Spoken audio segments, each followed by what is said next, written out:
You are looking at Julian's pronunciation guide, where we look at how to pronounce better some of the most mispronounced words in the world, like this other curious word. But how do you say what you're looking for today?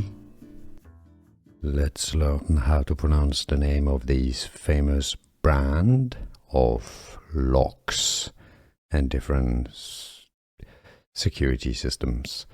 It's originally from Germany.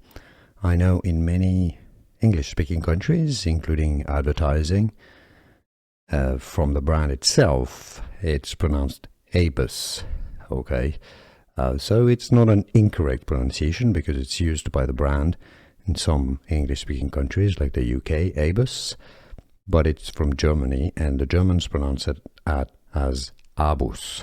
Abus. Okay, so that would be your correct pronunciation here.